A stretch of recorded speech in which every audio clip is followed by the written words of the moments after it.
Hey everyone, welcome to my kitchen. I have a special surprise episode for everybody.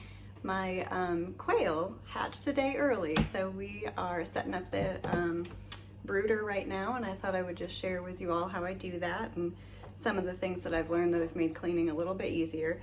Now, we don't keep them in the kitchen because that would be gross, but it is the easiest place to set them up initially while I just get everything clean and put together, and then we'll move them down to the garage where they'll stay until they're ready to go to their cages. But we have been hatching. This will be our second group that we've hatched. The first ones are, I guess they're about 4 months now. We always start small here on the micro farm. We never want to invest too much in anything until we know it's something that we enjoy doing and it's going to be beneficial for us. So we have really enjoyed the quail. They're super easy. They're actually, in some ways, they're easier than the chickens. They take up less space. They're much quieter. I don't like their personalities as much. The chickens are actually they have a fun personality, and they kind of each have their own personality, and the quail I haven't really enjoyed in that way, but they are super cute and I still really do like them. So, well, let's just get right to it here. So I'm gonna angle this down so you can see, and I'll try to describe to you what I'm doing here.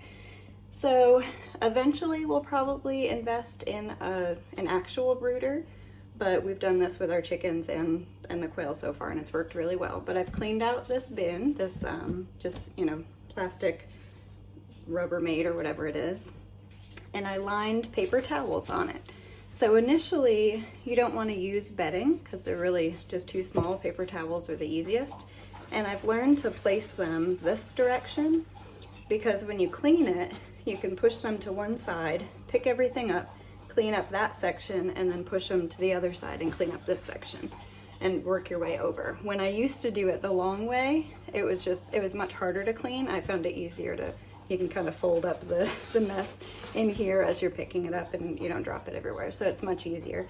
I have a little quail waterer with just a mason jar on it. I got this at Tractor Supply.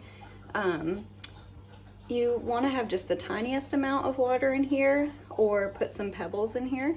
Otherwise, the chicks, they're really, really so small that they actually will drown in the smallest amount of water. So I have this super tight, but actually I might need to tighten it more because that's a little more water than I want even there.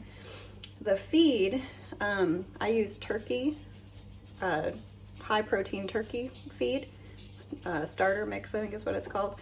But even the crumble needs to be ground up, so it needs to be a very fine powder. So I just used I have a separate NutriBullet that I use to do that. So I have their feed, and then the warming plate, they'll actually go underneath this to get warm. This is much safer than a heat light. And it's also, you can't see it very well, but I actually have it angled so it's lower in the back and a little bit higher in the front.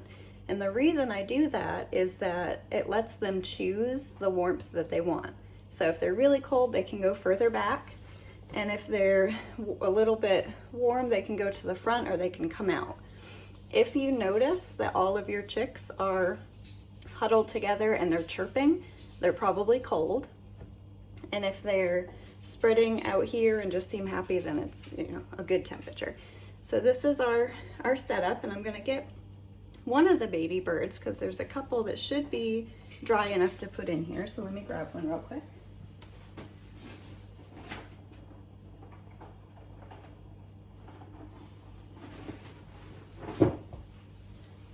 So this is the tiny, tiny little quail. This one's been in there a couple hours now, so his feathers are dry, so he's finally able to come, hopefully she is finally able to get out of the incubator. So what I'm gonna do is I'm gonna put her in, but I'm gonna dip her nose in the water, just gently, because it's really important that they know where to find that. So she'll start to wander around, and I'll put the other ones in there, and they'll, keep each other company and be happy. And I will keep you updated on the rest of our journey. Just follow along and feel free to ask any questions if you got them. Thank you for watching.